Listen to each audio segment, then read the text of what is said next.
Good morning dear students, welcome to R P chemistry classes. तो last class में हम लोगों ने डिस्कस किया था रूल्स फॉर IUPAC, जिसमें से rule number 1, rule number 2, rule number 3 हम लोगों ने डिस्कस कर लिया था। अभी तक IUPAC के दो पार्ट मैं आपको दो लेक्चर में बना चुकी हूँ, जिसमें पार्ट 1 में आपको सारे फंक्शनल ग्रुप्स के बारे में और पार्ट 2 में रूल्स के बारे में, प्लस मैंने क्वेश्चंस पे प्रैक्टिस भी कराया है। आती हूँ रूल नंबर 4 पे। लेकिन अगर आप इसके पहले पार्ट 1 पार्ट 2 नहीं देखें तो प्लीज़ आप पार्ट 1 पार्ट 2 एक बार देख लेंगे, ताकि आपको थोड़ा ज़्यादा अच्छा आइडिया मिल जाएगा और आपको ज़्यादा बेनिफिट मिलेगा।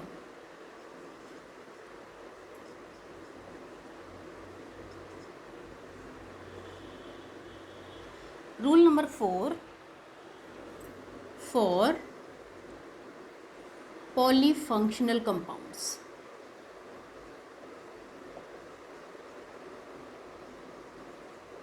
ऑर्गेनिक कंपाउंड्स, ठीक है।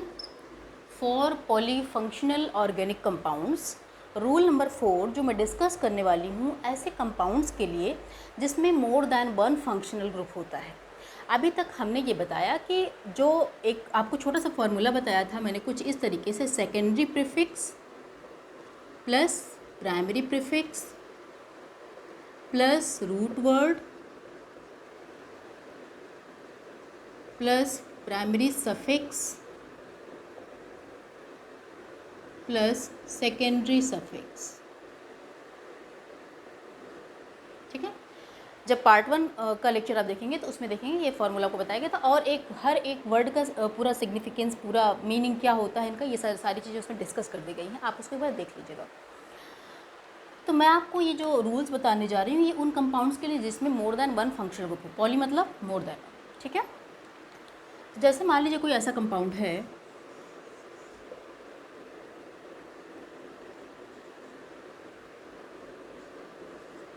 ठीक है।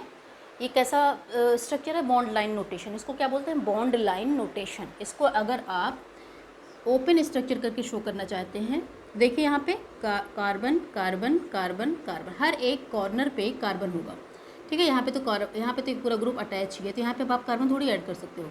यहाँ पे आपका COOH अटैच ही हो गया है।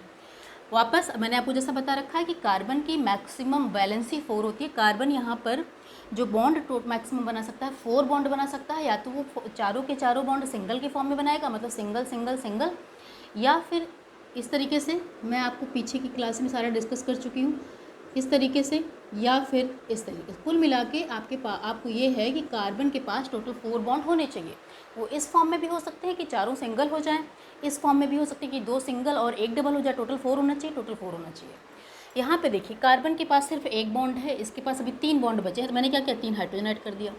यहाँ पर 2 है, 2 की कमी है, 2 हाइड्रोजन ऐड कर दिया, 2 हाइड्रोजन ऐड कर दिया। यहाँ पे देखिए इस वाले कार्बन के पास देखिए ऑक्सीजन डबल बॉन्ड बनाया हुआ है, ऑक्सीजन डबल बॉन्ड बनाया हुआ है, तो 2 + 1 + 1 4 हो गए।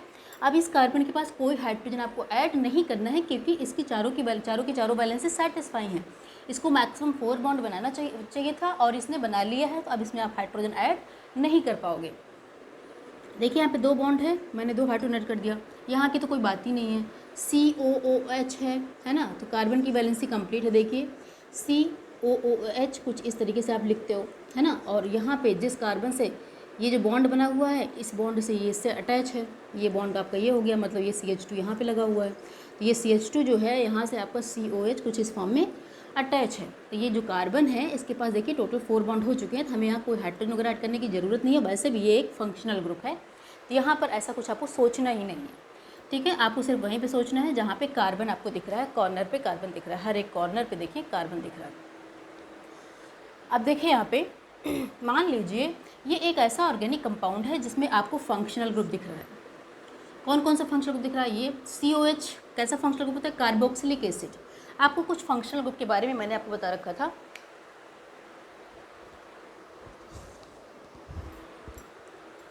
ठीक है। कुछ फंक्शनल ग्रुप के बारे में मैंने डिस्कस कर दिया था आपसे। वापस मैं थोड़ा सा लिख देती हूँ यहाँ पे।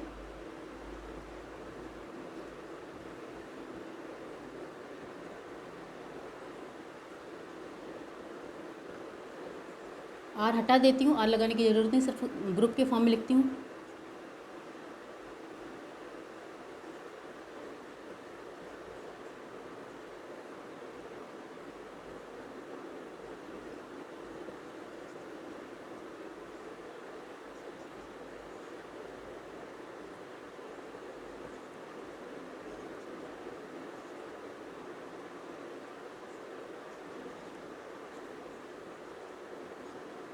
ठीक है। Carboxylic acid, sulphonic acid, Easter, halide, amide, nitrile, aldehyde, ketone, alcohol.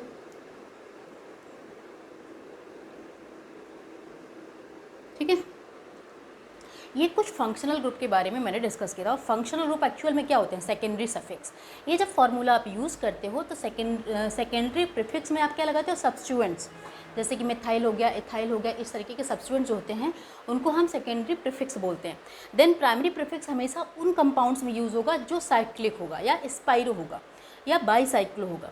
मतलब प्राइमरी प्रीफिक्स जो होता है वो इस तरीके के स्ट्रक्चर के लिए यूजलेस है। यहाँ पे कोई मतलब नहीं है प्राइमरी प्रीफिक्स का। अगर कंपाउंड साइक्लिक है, स्पाइरो है, बाईसाइक्लो है, ये क्या होता है ये भी मैं आपको पीछे क्लास में डिस्कस कर चुकी हूँ। पार्ट 1 पार्ट 2 में ये सारी चीज़ें डिस्कस हुआ है। Root word number of carbon होता है जो आपको बताया गया है। प्राइमरी सफिक्स ये बताता है कि आपको जो कंपाउंड दिया गया है वो सैचुरेटेड है कि अनसैचुरेटेड है, मतलब वो उसमें सिंगल बॉन्ड है या फिर डबल या ट्रिपल बॉन्ड है। और सेकेंडरी सफिक्स आपको बताता है कि कौन सा फंक्शनल ग्रुप यहाँ पे है। अब देखिए यहाँ पे देखिए आपके पास ये फंक्शनल ग्रुप लगा हुआ है। ठीक है, ये फंक्शनल ग्रुप लगा है। This is carboxylic acid. Carboxylic acid functional group के फॉर्म में लगा हुआ है। और यहाँ पर अब आप इसको अगर देखें, एक तो आपका ये हो गया फर्स्ट, और सेकंड ये हो गया। सेकंड क्या हो गया? ये हो गया, दिस वन कीटोन। यहाँ पे दो ग्रुप लगे हैं, एक तो COOH carboxylic acid. Carboxylic acid को सेकेंडरी सफिक्स के फॉर्म में क्या बोलते हैं ये मैं बता चुकी हूँ, है ना। वापस एक बार बोल देती हूँ, ओइक एसिड। क्या बोलते हैं? Oic acid. जब आप यहाँ पे सेकेंडरी सफिक्स की जगह पर लिखेंगे, अगर ये आपका फंक्शनल ग्रुप है तो क्या लिखेंगे? ओइक एसिड लिखेंगे। और इसी तरीके से ketone, C double bond O, है ना, इसको क्या बोलते हैं आप? इसको बोलते हैं ओन। ठीक है, क्या बोलते हैं? ओन। ठीक है, मतलब जितने कार्बन है उसमें ओन लगा दो। जैसे मान लीजिए दो कार्बन है तो एथेनोन। ठीक है, 3 कार्बन है तो प्रोपेनोन, है ना। तो 2 कार्बन का तो खैर पॉसिबल ही नहीं होगा, 3 कार्बन से स्टार्ट होगा यहाँ पे। तो यहाँ पर देखें आप, इस तरीके से सेकेंडरी सफिक्स लिया गया है। लेकिन यहाँ पे कन्फ्यूज़न ये आ रहा है कि यहाँ पर हमारे पास 2 फंक्शनल ग्रुप हैं। अब हम सेकेंडरी सफिक्स की जगह इसको रखें कि इसको रखें, ये वाला कन्फ्यूज़न आ गया कि हम इसको मेन ग्रुप मान के चलें कि इसको मेन ग्रुप मान के चलें। मतलब सेकेंडरी सफिक्स जब फार्मूला यूज़ करेंगे तो मैं ओइक एसिड लिखूँ कि ओन लिखूँ, ये कन्फ्यूज़न आ गया। तो इसके लिए एक चार्ट दिया गया है, उसको आप ध्यान में बस रखेंगे कि एक किस तरीके से फंक्शनल ग्रुप को फॉलो किया गया है, किसको हम प्रेफर करेंगे, किसको प्रेफर नहीं करेंगे, किसको सफिक्स की तरह यूज़ करेंगे और किसको प्रीफिक्स की तरह यूज़ करेंगे। कहने का मतलब यहाँ पे देखिए 2 लगे हुए हैं, तो हमें क्या करना है कि एक को सफिक्स मान लेना, दूसरे को प्रीफिक्स सब्स्टिट्यूएंट की तरह मान लेना है ना।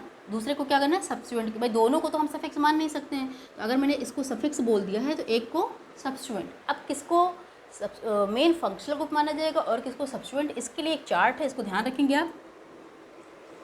कार्बोक्सिलिक एसिड, सल्फोनिक एसिड, ठीक है, एनहाइड्राइड। ठीक है, एनहाइड्राइड मतलब RCO का होल ट्वाइस O।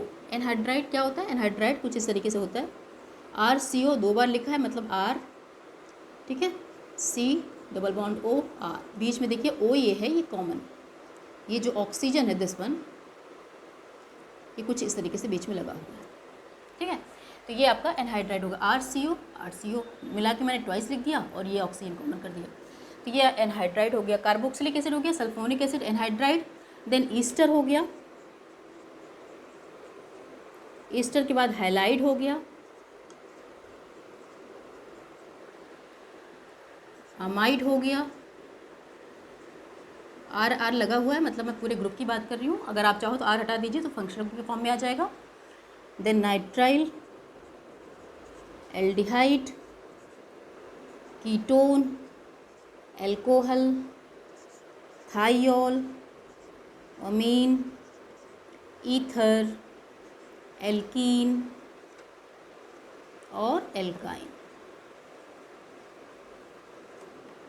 ये जो चार्ट है ये बताता है कि मान लीजिए कोई ऐसा कंपाउंड है जिसमें कि मोर देन 1 फंक्शनल ग्रुप है, तो मैं किसको मेन फंक्शनल ग्रुप मानूंगी, मतलब मैं किसको सेकेंडरी सफिक्स बोलूँगी और किसको सब्स्टिट्यूएंट की तरह ट्रीट करूँगी।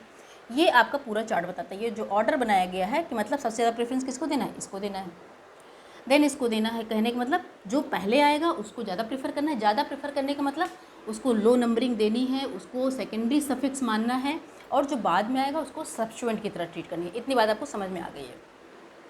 अब मैं क्या कर रही हूँ, देखिए यहाँ पे अब हमारे पास देखिए COOH सबसे पहले आ गया। अब आप हमेशा इस चीज़ को ध्यान रखेंगे कि पूरे किसी भी ऑर्गेनिक कंपाउंड में अगर आपको कार्बोक्सिलिक एसिड दिखता है, कार्बोक्सिलिक एसिड सबसे टॉप मोस्ट पोजीशन पे है, सबसे ज़्यादा प्रेफरेबल कौन होता है, कार्बोक्सिलिक एसिड होता है।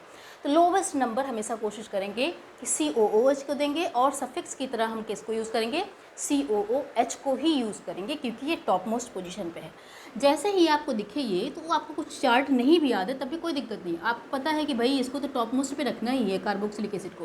दूसरा बच कौन रहा है, कीटोन। दूसरा कौन बच रहा है, कीटोन बच रहा है। तो इसको क्या करना है, सब्स्टिट्यूएंट की तरह ट्रीट करना है और इसको क्या बोलना है, मेन फंक्शनल ग्रुप। अब आपका ये जो हो गया COOH, ये हो गया मेन फंक्शनल ग्रुप, और जो CO हो गया ये हो गया सब्स्टिट्यूएंट हो गया। ये तो आपको क्लियर हो गया। देन अब कन्फ्यूज़न ये आ रही है कि अगर जब CO था, जब इसको हम सफिक्स बोल रहे थे तब तो ओन बोल रहे थे, अब जब ये प्रीफिक्स की तरह ट्रीट होगा तब क्या किया जाएगा। तो मैं क्या बोल रही हूँ, है ना, मैं एक काम करती हूँ, जगह भी नहीं है यहाँ पे, तो COOH को जब प्रीफिक्स की तरह यूज़ करेंगे तो क्या बोलेंगे, सबको बोल देती हूँ। COOH को यूज़ करेंगे कार्बोक्सी, क्या यूज़ करेंगे, कार्बोक्सी। SO3H को सल्फो, है ना, SO3H को सल्फो। देखिए ये क्या है तो ईस्टर, क्या है ये, ईस्टर है। जब सेकेंडरी सफिक्स की तरह यूज़ करते हैं तो क्या यूज़ करते हैं, एल्किल एल्केनोएट। ऑलरेडी चार्ट बता चुकी हूँ आपको, ये चीज़ें मैं आपको ऑलरेडी लिख चुकी हूँ, ये चीज़ वापस नहीं लिख रही हूँ, ये आप पार्ट 2 में देख लेंगे या पार्ट 1 में देख लेंगे। पार्ट 1 में है ये चीज़ कि सारे फंक्शनल ग्रुप को सफिक्स की तरह क्या नाम दिया जाता है। तो सफिक्स मैं आपको नहीं वापस लिखा रही हूँ, मैं आपको सिर्फ प्रीफिक्स की तरह यूज़ करना बता रही हूँ, ठीक है।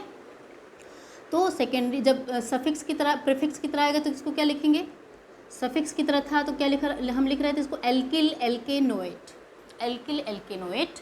लेकिन जब प्रीफिक्स की तरह आएगा तो क्या लिखेंगे आप, एल्कोक्सी कार्बोनिल,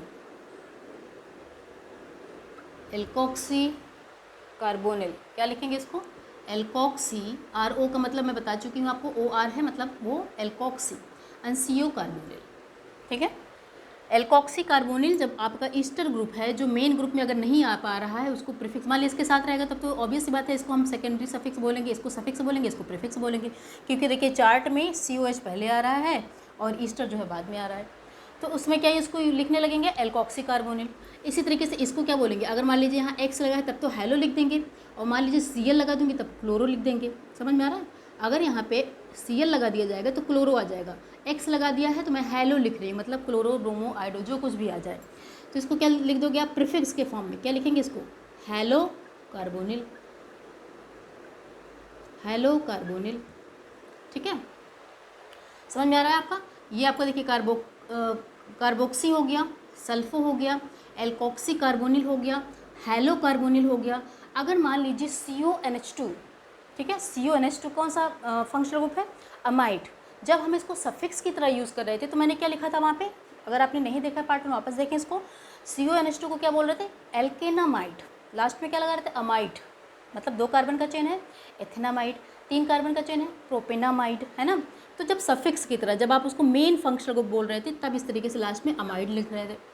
लेकिन मान लीजिए वो मेन में नहीं आ पा रहा है तो क्या लिखेंगे इसके लिए, प्रीफिक्स क्या लिखेंगे, कार्बामोइल, क्या लिखेंगे, carbamoyl, carbamoyl, okay. C triple bond N, इसको क्या लिख रहे थे सफिक्स की तरह, नाइट्राइल, और यहाँ पे क्या लिखेंगे, साइनो, साइनो। CHO क्या था, एल्डिहाइड ग्रुप है, और जब सफिक्स की तरह यूज़ कर रहे थे तो लास्ट में अल लगा रहे थे, AL अल, और यहाँ पर क्या लिखेंगे, एल्डो या फिर फॉर्मिल भी बोल सकते हैं, एल्डो या फिर फॉर्मिल, फॉर्मिल, ठीक है, एल्डो या फिर फॉर्मिल। CO जब सफिक्स की तरह था तो ओन बोला जा रहा था, लेकिन जब प्रीफिक्स की तरह आएगा तो क्या बोलेंगे, इसको क्या बोलेंगे, या तो ऑक्सो बोल दीजिए या फिर कहीं कहीं पे कीटो भी बोल देते हैं। CO को क्या बोलेंगे, ऑक्सो भी बोल सकते हैं, कीटो भी बोल सकते हैं। OH को ऑल बोल रहे थे सफिक्स की तरह, और प्रीफिक्स की तरह बोलेंगे हाइड्रोक्सी। SH को क्या बोलेंगे, सल्फेनिल, दिस इज द सल्फो, ठीक है, ये सल्फो है, और ये SH को क्या बोलेंगे, सल्फेनिल,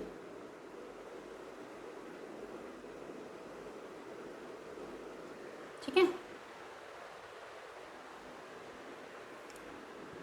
सल्फेनिल। NH2 इज अमीनो, अमीनो जब प्रीफिक्स की तरह ट्रीट करेंगे तब आप इसको अमीनो लिखोगे, और वैसे क्या लिख रहे थे, अमीन लिख रहे थे। तो ये छोटा सा चार्ट है जो आपको पता होना चाहिए हर चीज़ को। हर एक ग्रुप को सफिक्स की तरह क्या बोलते हैं, प्रीफिक्स की तरह बोलते हैं। सफिक्स की तरह क्या बोलते हैं, पार्ट 1 में बताया गया है। प्रीफिक्स की तरह क्या बोलेंगे, यहाँ पे यूज़ हो रहा है। अब इसको अप्लाई कैसे करना है, मैं आती हूँ सीधे इस पर, क्वेश्चन पे आती हूँ। देखिए चार्ट बना हुआ है आपके सामने, है ना। चार्ट नहीं हटाती हूँ ताकि आपको आसानी हो। अब आपका सबसे पहले ये आ रहा है, तो मैंने क्या किया, नंबरिंग यहीं से स्टार्ट कर दिया। 1 2 3 4 5 6। जो मेन फंक्शनल ग्रुप होगा नंबरिंग भी उसको कम से कम देनी है और उसको सफिक्स की तरह यूज़ भी करना है। तो हमें पता है कि आपका मेन फंक्शनल ग्रुप ये हो गया। सबसे पहले देखते हैं सेकेंडरी प्रीफिक्स की फॉर्म में क्या है। सेकेंडरी प्रीफिक्स मतलब सब्स्टिट्यूएंट। अगर ये मेन फंक्शनल ग्रुप हो गया तो सब्स्टिट्यूएंट कौन हो गया, दिस वन। क्या हो गया, ये आपका सब्स्टिट्यूएंट हो गया। किस पोजीशन पे है ये, सी डबल बॉन्ड ओ किस पोजीशन पे दिख रहा है आपको, 3rd नंबर पे दिख रहा है। तो मैंने क्या लिखा, 3 ऑक्सो। क्या लिख दिया, 3 ऑक्सो। सेकेंडरी प्रीफिक्स की जगह पर मैंने क्या लिखा, 3 oxo plus. Primary prefix useless है यहाँ पे क्योंकि ये ओपन चेन स्ट्रक्चर है। कहीं ना साइक्लो, ना कहीं स्पाइरो, ना कहीं बाईसाइक्लो का कोई नामो निशान नहीं है, इसलिए ये तो हम नेग्लेक्ट कर देंगे। देन आते हैं रूट वर्ड पे। रूट वर्ड टोटल कितने कितने टोटल नंबर ऑफ कार्बन आपको दिख रहे हैं, 6 कार्बन दिख रहे हैं। तो 6 के लिए क्या यूज़ करोगे, हेक्स। 6 के लिए क्या यूज़ करोगे, hex. Plus primary suffix, single bond आपको सब जगह पे दिख रहा है। इस पे ना ये कि डबल बॉन्ड है, डबल बॉन्ड बिल्कुल नहीं, ये तो एक ग्रुप है ना। ये जो है एक ग्रुप है, ये इसका मतलब ये नहीं कि कार्बन यहाँ पे कि ये जो आपका मेन प्रिंसिपल चेन है इसकी बात हो रही है कि यहाँ पे डबल बॉन्ड है कि नहीं है। तो यहाँ पे आपको कहीं कोई डबल बॉन्ड नहीं दिख रहा है, मतलब क्या हुआ, एन हो गया। Plus secondary suffix oic acid, secondary suffix oic acid.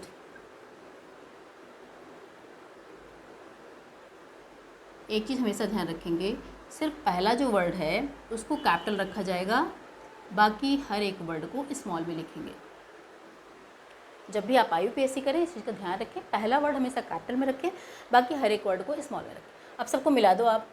सबको मिलाते समय आपको ध्यान क्या रखना है, ये यहाँ पे वॉबल है तो यहाँ पे ए लगाने की ज़रूरत नहीं है। अगर वॉबल ना होता यहाँ पे तो मैं यहाँ पे ए लगा देती। मैंने आपको पार्ट 1 में चीज़ें समझा चुकी हूँ ऑलरेडी, तो यहाँ पे ए लगाने की ज़रूरत नहीं है ना। अगर आप ए लगाते भी तो उसको आप कट कर देते, क्योंकि 2 वॉबल साथ में नहीं आना है। स्पेस पे आते हैं, देखिए यहाँ पे भी वॉबल है, ओ वॉबल आ गया और ई भी वॉबल आ गया, तो मैंने क्या किया, इसको यहाँ से हटा दिया, नेगलेक्ट कर दिया। सबको जोड़ दीजिए आप। अच्छा, अब जो मेन फंक्शनल ग्रुप है उसकी पोजीशन की बात करिए तो किस नंबर पे आ रहा है, 1st नंबर पे आ रहा है। तो अगर आप फर्स्ट IUPAC में जनरली हम किसी भी फंक्शनल ग्रुप का 1st नंबर नहीं शो करते हैं। नहीं शो करने का मतलब यही है कि ये अंडरस्टूड है कि उसको 1st नंबरिंग ही मिली हुई है, ठीक है, वो 1st नंबर पे ही है। मिला के क्या लिख जाएंगे, 3 ऑक्सो हेक्सेनोइक एसिड, 3 ऑक्सो हेक्सेनोइक एसिड। अब ये बहुत ही आसान है, इसमें आप कई सारे फंक्शनल ग्रुप लगा दो, सबको साथ में लिखते चले जाएंगे सेकेंडरी प्रीफिक्स के फॉर्म में। समझ में आ रहा है, कई सारे लगा देंगे। जैसे मान लीजिए मैंने Cl लगा दिया तो 3 ऑक्सो भी है और क्लोरो भी आ गया। अब जब ये सब चीज़ें ध्यान रखेंगे, जब करने लगेंगे तो इस चीज़ का ध्यान रखेंगे कि अल्फ़ाबेटिकली कौन ग्रुप पहले आ रहा है। इसको मैं वापस थोड़ा सा करके दिखा देती हूँ, ठीक है, ये आपको समझ में आ गया होगा यहाँ पे कैसे आएगी। वापस मान लीजिए मैं यहाँ पे Cl लगा देती, मान लीजिए मैं यहाँ पे Cl लगा देती, तो पता है 4th नंबर पे कौन आ गया, Cl आ गया। मतलब आपके पास 2 प्रीफिक्स हो गए, एक तो ऑक्सो हो गया, दूसरा क्लोरो हो गया। अब आपको पता है कि क्लोरो जो होता है और ऑक्सो, अल्फ़ाबेटिकली कौन पहले आ रहा है, अल्फ़ाबेटिकली कौन पहले आ रहा है, C आ रहा है ना पहले। इसका मतलब इसको हम पहले लिखेंगे तो क्या हो जाएगा, बहुत ही आसान है, कुछ भी नहीं है इसमें, 4 क्लोरो देन 3 ऑक्सो, ठीक है, 4 क्लोरो 3 ऑक्सो। ये क्या हो गया आपका पूरा पूरा प्रीफिक्स हो गया, इसको नेग्लेक्ट कर देना है। रूट वर्ड वापस हो गया हेक्सेनोइक एसिड, जैसा पिछली बार मैंने किया था। तो क्या होगा, 4 क्लोरो 3 ऑक्सो हेक्सेनोइक एसिड। समझ में आ रहा है आपको। तो इस तरीके से कोई भी फंक्शनल ग्रुप आ जाए, जैसे मान लीजिए CuNH2 आ जाएगा, COH है तो ओइक एसिड तो लास्ट में लगा रहेगा और प्रीफिक्स की तरह कार्बोमोइल हो जाएगा। समझ में आ रहा है आपको। है ना। ये सारी चीज़ें आपको ध्यान रखनी है जब भी आप ये रूल को फॉलो करें।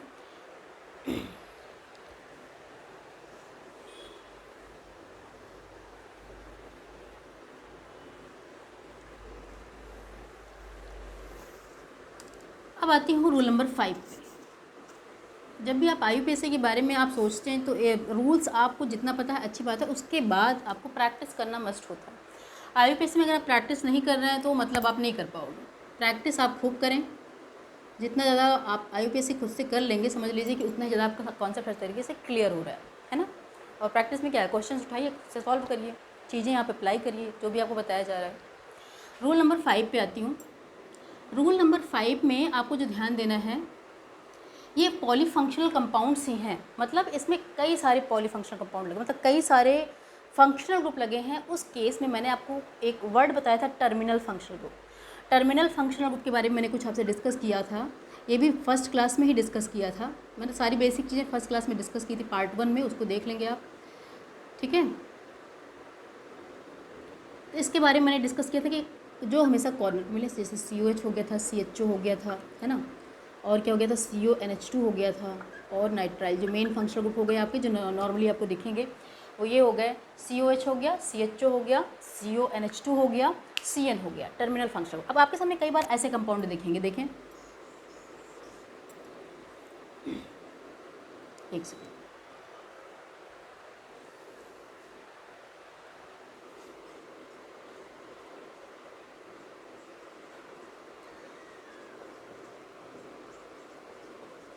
ठीक है। सबकी वैलेंसी सेटिस्फाई करेंगे। कार्बन 2 बॉन्ड है, 2 नहीं है, 2 लगा दिया। 3 है, 1 नहीं है, 1 लगा दिया। अब इसको लगाते समय ध्यान देखें भाई, हाइड्रोजन इधर ही लगाइए या इधर लगा दें, कोई बात नहीं, है ना। H2 हो गया। अब अगर आप इसको साथ में लिखना चाहते हैं तो इसको ऐसे भी लिख सकते हैं, कोई दिक्कत नहीं है ना। कभी ये मत सोचे कि हाइड्रोजन इससे भी बॉन्ड बनाया हुआ है, इससे जो बॉन्ड आपस में बना रहा है वो कार्बन कार्बन ही है, हाइड्रोजन तो इस कार्बन से लगा हुआ है। अब देखिए यहाँ पर देखिए, ये भी पॉलीफंक्शनल कंपाउंड ही है। यहाँ पे क्या हो रहा है, एक ही तरीके का फंक्शनल ग्रुप जो आपका प्रिंसिपल चेन है उससे डायरेक्टली अटैच है। ध्यान देंगे इस सेंटेंस पे, आपका जो फंक्शनल ग्रुप है वो मोर देन 2 टाइप्स का है, मतलब मोर देन 2 टाइम्स रिपीट हो रहा है ना। 2 बार नहीं, 2 बार से ज़्यादा, 3 बार आ रहा है। 3 बार आपके ये फंक्शनल ग्रुप आ रहे हैं। पहली चीज़ तो ये हो गया। दूसरी चीज़ ये कि जो आपका प्रिंसिपल चेन है उससे डायरेक्टली अटैच हो रहे हैं। तो उस केस में क्या करेंगे, इनकी नेमिंग कैसे करेंगे। देखें, जब आपका इस तरीके के फंक्शनल ग्रुप जो टर्मिनल होते हैं वो मोर देन 2 टाइम्स आएँ और प्रिंसिपल चेन से डायरेक्टली अटैच हों, तो इनको कुछ इस तरीके से नाम दिया जाता है। COOH को अब आप ओइक एसिड नहीं लिखेंगे, बल्कि लिखेंगे कार्बोक्सिलिक एसिड। CHO को लिखेंगे कार्बेल्डिहाइड, कार्बेल्डिहाइड। CONH2 को लिखेंगे कार्बोक्सामाइड। बहुत आसान है, बस आप कुछ वर्ड्स हैं जो ध्यान में रखना है। This is carbonitrile. अब आप इसका एक छोटा सा मीनिंग और निकाल दे सकते हैं कि जब हमारे पास ऐसे फंक्शनल ग्रुप हों और ये नंबरिंग में इन्वॉल्व ना हो, तो उस केस में हम इनको ये नाम देंगे। जैसे अभी तक इसके पहले आपको जो एग्जांपल दिखाया गया था, उसमें दिखाया गया था COH का नंबर 1 जो है वो काउंट हो रहा था। नंबरिंग मतलब यहीं से स्टार्ट हो रही थी। अब इस कार्बन, इसकी अगर IUPAC बोला जाएगा तो इसकी नंबरिंग देखिए कुछ इस तरीके से होने वाली है, 1 2 3। देखिए, आप देख रहे हो कि यहाँ पे जो COOH है इसकी नंबरिंग इंक्लूड नहीं हो रही है ना। एक तरीका ये भी था ना, यहाँ से स्टार्ट करते 1 2 3 4 5। तो जो बहुत पुराने IUPAC थे, बहुत पुरानी बुक आप खोल के देखोगे तो उसमें इस तरीके से IUPAC हुई है। लेकिन 1993 के रिकमेंडेशन के बेसिस पे ये चीज़ें बदल गई हैं। अब इनकी IUPAC कुछ इस तरीके से होती है कि अगर more than 2 functional group same type की इस तरीके से अटैच डायरेक्टली पेरेंट चेन से, तो हम उनको इंक्लूड नहीं करेंगे। अब देखिए क्या हो गया। अब आप इन तीनों को क्या बोलोगे, इन तीनों को आप बोल देंगे कार्बोक्सिलिक एसिड, ठीक है। तीनों को क्या बोलेंगे, कार्बोक्सिलिक एसिड बोलेंगे। अब प्रीफिक्स यहाँ कुछ नहीं है, कोई भी सब्स्टिट्यूएंट नहीं है यहाँ पे, आपको पेरेंट चेन दिखे कोई भी सब्स्टिट्यूएंट नहीं है। प्राइमरी प्रीफिक्स से मतलब ही नहीं, साइक्लिक है ही नहीं। रूट और टोटल कितना हो गया, prop. Primary suffix single bond दिख रहा है, एन, प्रोपेन हो गया, मैंने प्रोपेन लिख दिया, है ना, प्रोपेन। अब देखिए 1 2 3, 1 2 3 पे आपका कार्बोक्सिलिक एसिड लगा है, तो मैंने क्या किया, प्रोपेन 1 2 3 ट्राई कार्बोक्सिलिक एसिड। बहुत आसान है, कुछ भी नहीं है इसमें। कुछ भी है नहीं इसमें, बस आप थोड़ा सा अगर प्रैक्टिस कर लें तो IUPAC में कुछ नहीं है। तो मैंने क्या लिखा, प्रोपेन मेन चेन हो गया, प्रोपेन 1 2 3 ट्राई कार्बोक्सिलिक एसिड। आपने देखा कोई यहाँ पे जो आपका ग्रुप लगा इसको सबको सब आपने मेन बोल दिया, सेकेंडरी सफिक्स है, सब सेकेंडरी सफिक्स है, तभी तो हम लास्ट में इसको रखना है, एक को भी प्रीफिक्स नहीं बोला गया। अगर मान लीजिए इसी में क्या लगा दिया, CHO लगा दूँ मैं, मान लीजिए इसको मैं CHO कर दूँ,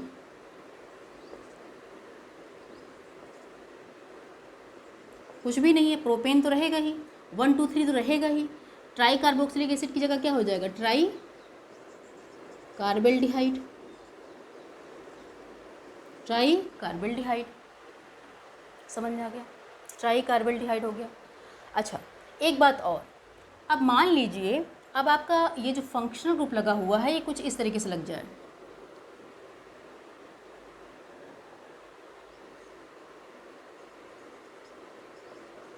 अब देखिए चीज़ें बदल गई, चीज़ें बदल गई यहाँ पे, है ना, चीज़ें देख कैसे बदल गई। अभी तक आपको जो एक शर्त रखी गई थी वो ये रखी गई थी कि आपको जो टर्मिनल फंक्शनल ग्रुप है वो मोर देन 2 था, डायरेक्टली पेरेंट चेन से अटैच था। तो अभी भी मोर देन 2 तो है ना, CHO यहाँ लगा हुआ है, यहाँ लगा हुआ है, पर ये देखिए ये वाला जो CHO है ये इससे डायरेक्टली अटैच नहीं है, ये पेरेंट चेन से डायरेक्टली अटैच नहीं दिख रहा है, नहीं दिख रहा है ना। एक कोई एक CHO अगर आप इस तरीके से चेन बनाने लगोगे तो ये CHO होगा जो डायरेक्टली अटैच नहीं होगा, साइड में आ गया, है ना। अब ये जो केस है इसमें ध्यान दें, इस तरीके से अगर हो जाता है तो आप इसकी नेमिंग अब चेंज हो जाएगी, कैसे हो जाएगी, अब आप नेमिंग यहाँ से करना स्टार्ट कर दोगे, 1 2 3 4 5, चीज़ें बिल्कुल बदल गई। अब आप इनकी नेमिंग कुछ इस तरीके से करने वाले हो, 1 2 3 4 5। अब क्या हो जाएगा, ये जो हो गया ये सब्स्टिट्यूएंट हो गया, CH2 CHO ये पूरा पूरा क्या हो गया, सब्स्टिट्यूएंट हो गया। तो जब CHO को हम एज अ सब्स्टिट्यूएंट मान रहे थे, एज अ प्रीफिक्स मान रहे थे, तो पीछे भी चार्ट जो बताया गया था उसमें बताया गया था, क्या लिखा गया था, फॉर्मिल, क्या लिखा गया था, फॉर्मिल। और CH2 ये किससे बना होगा, मीथेन से बना होगा, है ना, CH4 से बना होगा, CHO CH4 का 2 हाइड्रोजन कम कर दिया गया था तो CH2 हो गया, इधर बॉन्ड कर दिया, इधर बॉन्ड किया, मतलब ये मेथिल हो गया। तो थर्ड नंबर पे आपको जो ग्रुप लगा हुआ है दैट इज़ 3 नंबर लिखेंगे, सेकेंडरी प्रीफिक्स की जगह पर क्या लिखेंगे, 3 फॉर्मिल मेथिल। चीज़ें बिल्कुल बदल गई हैं, देखिए कितना मतलब छोटे से चेन से चीज़ें बिल्कुल बदल गई, 3 फॉर्मिल मेथिल। अब प्राइमरी प्रीफिक्स है नहीं क्योंकि साइक्लिक है नहीं है, रूट वर्ड क्या है, रूट वर्ड टोटल कितने हो गए, 1 2 3 4 5, टोटल 5 हो गए, तो टोटल 5 का मतलब क्या हो गया, पेंटेन। पेंटेन क्यों लिख रही हूँ, पेंटेन क्यों लिख रही हूँ, सॉरी एक काम करिए अलग अलग करके लिखिए, पेंट प्लस एन प्लस, क्योंकि अब आपको पोजीशन भी शो करनी होगी।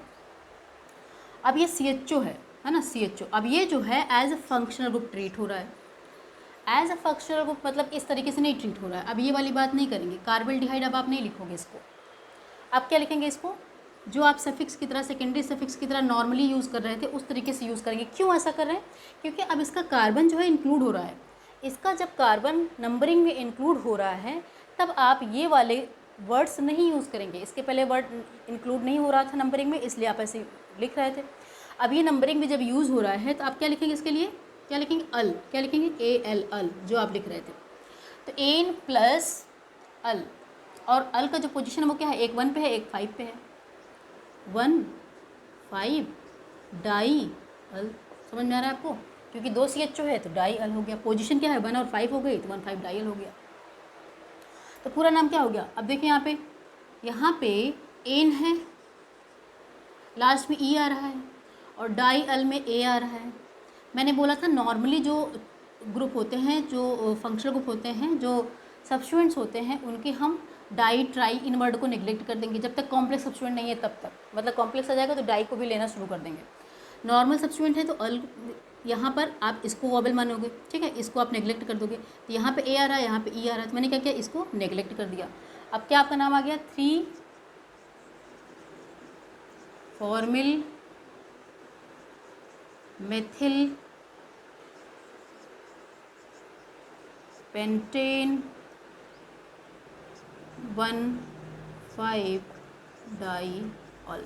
बहुत आसान है। कुछ भी नहीं करना। ये फार्मूला अगर आपको ध्यान में है, इसमें कोई कन्फ्यूज़न नहीं हो रही है, तो आप बहुत आसानी से IUPAC कर सकते हैं। बस आपको वर्ड्स पता होने चाहिए कि मुझे कब कौन सा वर्ड यूज़ करना है। ठीक है, ये सारी चीज़ें यहाँ पे क्लियर हो गई। जब डायरेक्टली अटैच था तब कैसा केस था वो भी आपने देख लिया था, और जब डायरेक्टली अटैच नहीं है तब कैसा केस है वो भी आप यहाँ पे देख लीजिए। इसका नेमिंग ये है।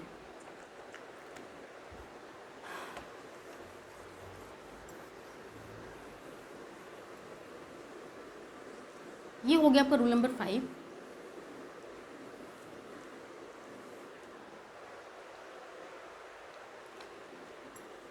इसी पे बेस्ड एक क्वेश्चन और कराती हूँ मैं।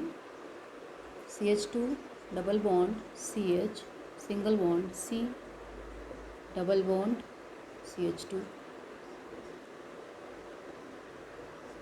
CH डबल बॉन्ड CH2, है ना। इसका अगर IUPAC करें क्या होगा इसका IUPAC, आप एक बार ट्राई करें। अब आपके दिमाग में कन्फ्यूज़न आ रहा होगा वापस कि अब क्या करें। ये तो बोला गया था कि डबल बॉन्ड को पेरेंट चेन में लेते हुए चलना है। अब लेकिन हमारे पास क्या करना है, या तो मैं इधर से इधर जाऊँगी तब तो ये दोनों इंक्लूड हो जाएंगे, ये नेगलेक्ट हो जाएगा। अब क्या करूँ, या फिर इधर से इधर जाऊँ तो ये आ जाएगा पर ये नेगलेक्ट हो जाएगा। तो ऐसा तो करना ही पड़ेगा ना, एक ना एक ऑप्शन तो लेना पड़ेगा।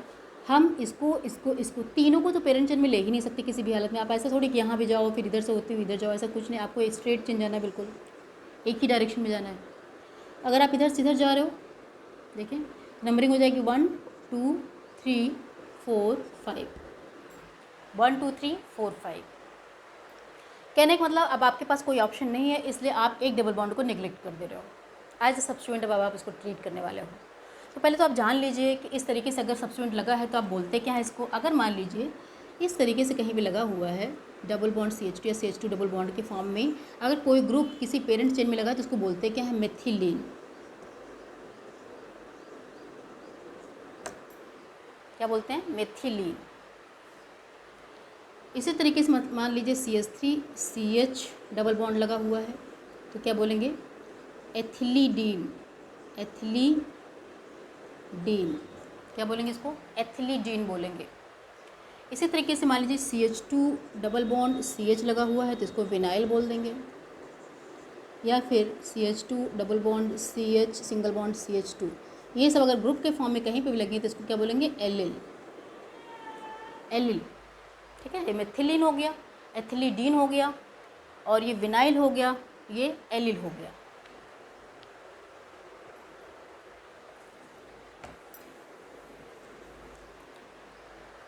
अब देखें यहाँ पे जब भी आप इसको IUPAC करने वाले हैं, देखें अब आपका थर्ड नंबर पे ये CH2 लगा हुआ है। थर्ड नंबर पे ये CH2 लगा हुआ है, CH2 डबल बॉन्ड मेथिलीन या मेथिलीडीन भी कई बार बोल देते हैं, ठीक है। तो आप क्या लिखेंगे, सेकेंडरी प्रीफिक्स के फॉर्म में 3 मेथिलीन, ठीक है, 3 मेथिलीन। रूट वर्ड कितना आ गया, 5 पेंट, ठीक है। फिर प्राइमरी सफिक्स क्या है, डबल बॉन्ड है, एक 1 और 2 के बीच में है, 1 और 2 के बीच में 1 आपने लिया, देन 4 और 5 के बीच में है 4 लिया, ठीक है। 1,4 डाई।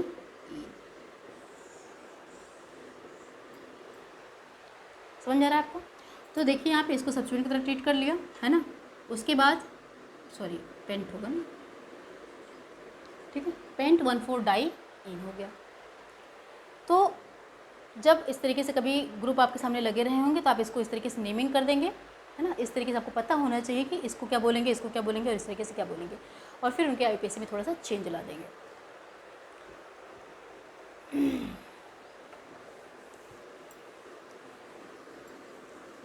रूल नंबर 6 पे आते हैं। IUPAC for cyclic compounds.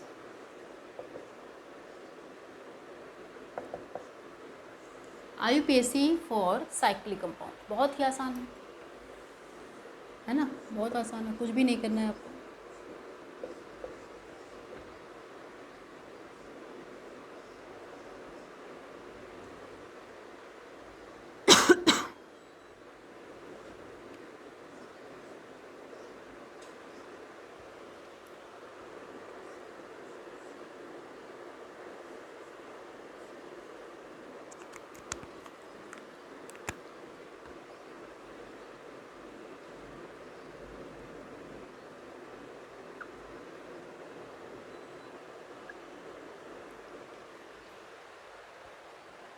देखिए यहाँ पे अब आपका साइक्लिक आ गया, इसका मतलब प्राइमरी प्रीफिक्स आना है हर जगह पर, प्राइमरी प्रीफिक्स तो आना ही आना है।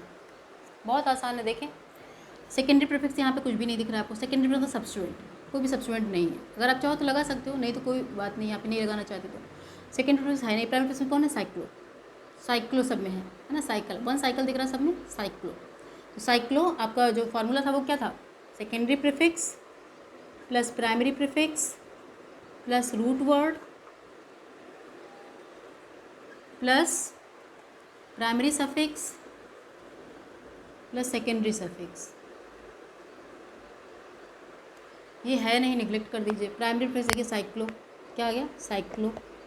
रूट वर्ड मतलब 1 2 3 4 5 6, तो 6 के लिए क्या यूज़ करते हैं? हेक्स। प्लस प्राइमरी सफिक्स मतलब एन है कि एन है, सिंगल बॉन्ड दिख रहा है, एन हो गया। ठीक है, ए लगाना नहीं है क्योंकि यहाँ पे वॉबेल आ गया है। तो क्या हो गया? साइक्लोहेक्सेन। क्या हो गया ये? साइक्लोहेक्सेन। अब यहाँ पे देखिए डबल बॉन्ड आ गया है। टोटल कार्बन कितने? 4, 1 2 3 4, कॉर्नर पे बस काउंट करना है। 1 2 3 4, 4 आ गया। साइक्लिक कंपाउंड है तो क्या लिखेंगे? साइक्लो। क्या हो गया? साइक्लो। 4 कार्बन है, ब्यूट। सिंगल डबल बॉन्ड आ गया तो ब्यूटीन, साइक्लोब्यूटीन। 1 2 3, 3 कार्बन है, साइक्लो प्रोपीन। अब इस पे आते हैं, है ना। अब इसकी आईयूपीएसी आपको करनी है। अब यहाँ पे क्या हो रहा है कि जब आप इसकी नंबरिंग करेंगे तो ऐसा तो नहीं है ना कि यहाँ से नंबरिंग स्टार्ट करेंगे 1 2 3 4 5 6, तो फिर आप कैसे करेंगे? मतलब ये कोई नंबरिंग नहीं हुई। अगर आपका कोई साइक्लिक कंपाउंड में इस तरीके से COH लगा तो उसको हम नंबरिंग में इन्वॉल्व नहीं कर सकते हैं। तो आप नंबरिंग कुछ ऐसे करोगे 1 2 3 4 5। आपका जो COH है ये फंक्शनल ग्रुप तो है लेकिन इसकी नंबरिंग इन्वॉल्व नहीं हो पा रही, मतलब इस कार्बन को हम नंबर में इंक्लूड नहीं कर पा रहे हैं। तो मैंने क्या बोला था, अगर COH को नंबरिंग का कार्बन जो है नंबरिंग में इन्वॉल्व करते थे तब तो ओइक एसिड बोल रहे थे, ओइक एसिड सफिक्स के फॉर्म में। लेकिन अगर इन्वॉल्व नहीं कर रहे थे इसका मतलब टर्मिनल ग्रुप की तरह काम कर रहा है ये बिल्कुल जो है टर्मिनल पे है और इसका कार्बन इंक्लूड नहीं हो रहा है। तो क्या यूज़ कर रहे थे? कार्बोक्सिलिक एसिड यूज़ कर रहे थे। क्या यूज़ कर रहे थे? Carboxylic acid. तो क्या नाम हो जाएगा यहाँ पे? देखिए यहाँ पे क्या हो जाएगा? सेकेंडरी प्रीफिक्स कोई भी यहाँ पे सब्स्टिट्यूएंट नहीं है। प्राइमरी प्रीफिक्स यहाँ पे साइक्लो लगेगा। रूट वर्ड 5 कार्बन है तो क्या हो जाएगा? साइक्लो पेन, सिंगल बॉन्ड है पेंटेन, है ना, पेंटेन। प्लस यहाँ पर COOH को नंबरिंग इन्वॉल्व नहीं कर रहे हैं इसलिए हम ओइक एसिड ना यूज़ करके क्या यूज़ करेंगे? Carboxylic acid, cyclopentane carboxylic acid. बहुत इंपॉर्टेंट है, cyclopentane carboxylic acid, cyclopentane carboxylic acid. अगर इसको CHO कर दोगे साइक्लोपेंटेन कार्बेल्डिहाइड, CN कर देंगे साइक्लोपेंटेन कार्बेनाइट्राइल। समझ में आ रहा है? जब आपका ऐसा फंक्शनल ग्रुप लगा हुआ जिसमें कार्बन है लेकिन वो नंबरिंग इन्वॉल्व नहीं है तो उसका जो नेमिंग करेंगे उसको सब सफिक्स की तरह जब यूज़ करेंगे तो उस वर्ड क्या यूज़ करना है उस चीज़ का ध्यान रखेंगे जो अभी यहाँ पे बताया गया था 4-5 टोटल टर्मिनल ग्रुप के बाद फॉर्म में। ठीक है, ये तो आपका हो गया साइक्लिक कंपाउंड के लिए rule number 6 for the cyclic compound. Then rule number 7 पे आती हूँ। इसमें क्या है? फॉर साइक्लिक भी है प्लस साइक्लिक भी है प्लस ये ओपन चेन भी साथ में लगा हुआ है ना।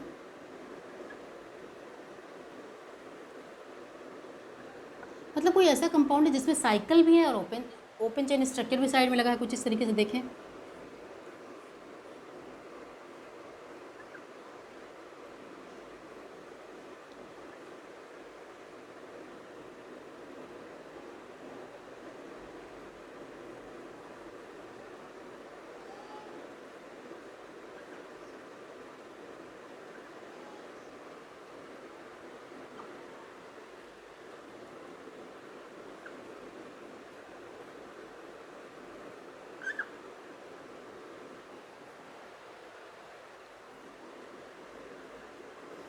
अब देखिए यहाँ पे अगर कोई ऐसा कंपाउंड दिखे जिसमें आपको साइक्लिक फॉर्म में दिखे और साइकिल के साथ साथ में कुछ इस तरीके से ओपन चेन स्ट्रक्चर दिखे।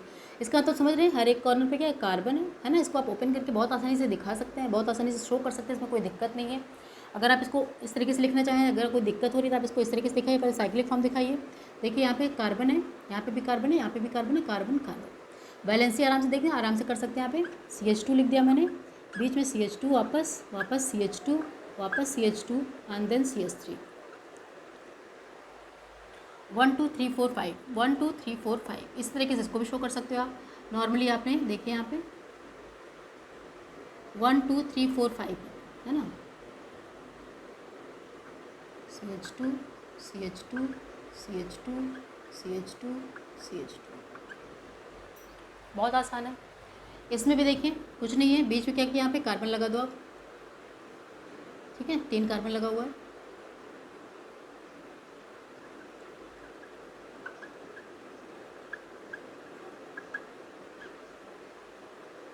है ना। देखिए अगर मान लीजिए कोई ऐसा कंपाउंड है जिसमें साइक्लिक फॉर्म भी दिख रहा है और ओपन चेन स्ट्रक्चर भी साथ में लगा हुआ है, तो इसमें क्या करेंगे, इसमें आपको करना क्या है कि आप एंडिंग कैसे करने वाले हो, मतलब किसको सब्स्टिट्यूएंट मानने वाले हो, किसको सब्स्टिट्यूएंट मानेंगे, किस तरीके से, किसको पेरेंट चेन मानेंगे, किसको सब्स्टिट्यूएंट मानेंगे, इसको आपको थोड़ा ध्यान देना है। तो अगर आपके पास कोई ऐसा कंपाउंड है जिसमें जो साइकिल फॉर्म है उसमें नंबर ऑफ कार्बन ज़्यादा है, जिसमें नंबर ऑफ कार्बन ज़्यादा होगा उसको आप पेरेंट चेन मानेंगे, जिसमें नंबर ऑफ कार्बन कम होंगे उसको आप सब्स्टिट्यूएंट मानेंगे। ध्यान दें इस चीज़ को।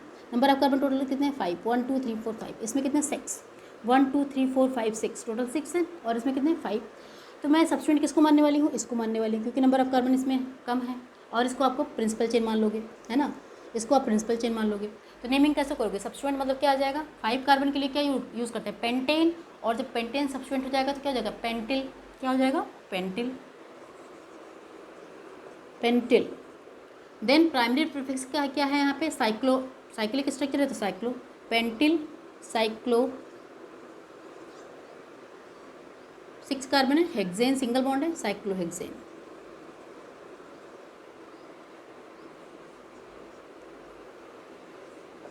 अब आगे चाहो तो आप इस वहाँ 1 लगा दीजिए, कोई दिक्कत नहीं, नंबरिंग तो ऐसे करेंगे ना, 1 2 3 4 5 6, 1 पेंटिल साइक्लोहेक्सेन, या 1 नहीं लगाएंगे तब भी अंडरस्टूड है कि जो पेंटिल ग्रुप है वो 1 पे लगा हुआ है। जब इसमें नंबर ऑफ कार्बन कम थे तब मैंने ऐसे यूज़ किया।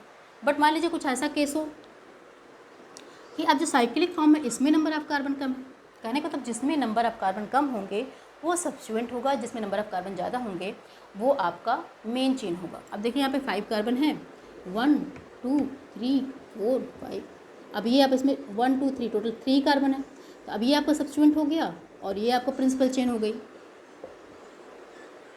वापस चीज़ें बदल जाएंगी।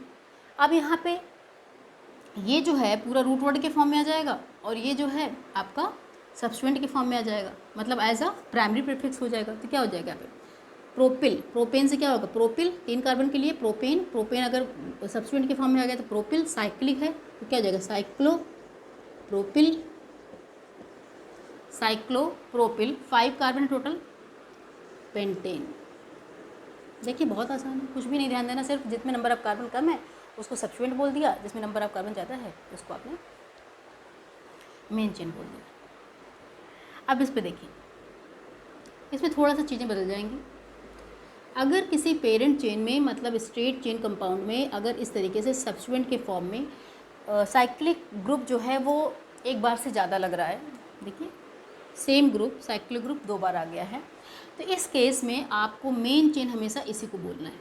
किसको, भले ही इसमें नंबर ऑफ कार्बन कम हो, अगर यहाँ पे 2 कार्बन भी होता तब भी हम यही करते, है ना, अगर यहाँ पे सिर्फ 2 कार्बन होता तब भी हम इसको मेन चेन बोलते, 3 कार्बन है तब भी हम इसको मेन चेन बोलेंगे, ज़्यादा आ जाएंगे तब भी इसको बोलेंगे।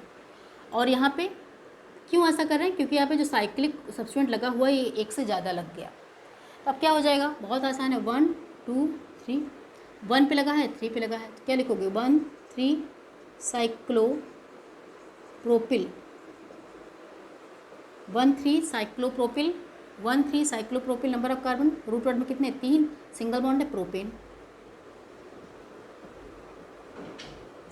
ठीक है, 1 3 साइक्लोप्रोपिल प्रोपेन हो गया आपका, बहुत आसान है। एक चीज़ और यहाँ पे ध्यान देनी है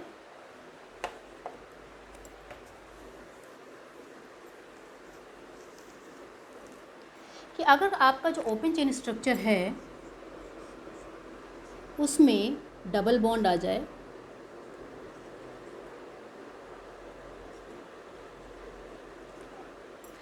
आपका जो ओपन चेन स्ट्रक्चर है अगर उसमें डबल बॉन्ड आ जाए या उसमें फंक्शनल ग्रुप आ जाए, ध्यान दें, भले ही नंबर ऑफ कार्बन कम क्यों ना हो, अगर ओपन चेन स्ट्रक्चर में डबल बॉन्ड आ जाए या फिर फंक्शनल ग्रुप आ जाए तो हम उसी को मेन चेन बोलेंगे, भले ही आपका जो साइक्लिक ग्रुप लगा है उसमें कितने भी ज़्यादा कार्बन क्यों ना हो। समझ में आया इस चीज़ को? मान लीजिए ये है कुछ,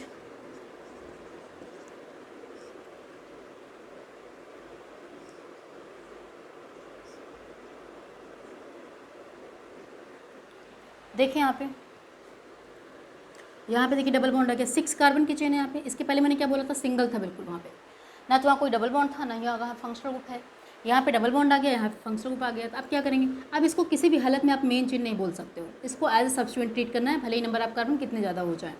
डबल बॉन्ड आ गया, नेमिंग कैसे करेंगे आप यहाँ पे देखें, 1 2 3, इधर से अगर करते 1 2 3 पे आता, इधर से करें तो 1 2 पे आ रहा है, तो क्या हो गया, फर्स्ट पे कौन आ गया, साइक्लोहेक्सिल, कौन आ गया, रूट वर्ड में क्या आ जाएगा, सॉरी रूट वर्ड में नहीं, प्रीफिक्स में क्या आ जाएगा, साइक्लोहेक्सिल, साइक्लोहेक्सिल। 1 नंबर लिखे चाहे ना लिखें कोई दिक्कत नहीं है। रूट वर्ड कितने हो गए, 3 का, प्रोप और 1 2 के बीच में डबल बॉन्ड आ गया मतलब इन, तो क्या हो जाएगा, साइक्लोहेक्सिल प्रोपीन। 1 2 के बीच में है, 1 नहीं लगाएंगे चलेगा, कोई दिक्कत नहीं है, IUPAC में 1 नहीं लगाएंगे चलेगा, अंडरस्टूड है। 1 नहीं है मतलब वहाँ पे 1 है, वो छुपा हुआ है, उससे आप नहीं शो करोगे तो कोई दिक्कत नहीं। Cyclohexyl propene. अब इसमें जैसे मान लीजिए 1 2, अब मैंने यहाँ से नंबर क्यों की, भाई फंक्शनल ग्रुप है ना, प्रेफरेंस हमें हर हालत में इसी को देना है। यहाँ पे डबल बॉन्ड इस साइड में था तो मैंने इसको प्रीफर किया 1 2 लाने के लिए, कम से कम नंबर लाने के लिए। यहाँ पे इसको प्रीफर कर रही हूँ क्योंकि इसको भी कम से लोवेस्ट नंबर देना है। सेकंड पे क्या लगा है, दिस वन, कितने कार्बन है, 5, देखिए 5 कार्बन लगा है, 1 2 3 4 5, मतलब साइक्लोपेंटिल क्या लगा हुआ है यहाँ पे, साइक्लोपेंटिल। किस नंबर पे लगा है, 2 पे लगा है तो यहाँ पे 2 लगा दो, 2 साइक्लोपेंटिल हो गया, 2 साइक्लोपेंटिल हो गया, 2 कार्बन है मतलब रूट वर्ड क्या आ जाएगा, ईथेन, क्योंकि सिंगल बॉन्ड है, ईथेन आ गया। और CHO के लिए क्या सफिक्स यूज़ करते हैं, अल,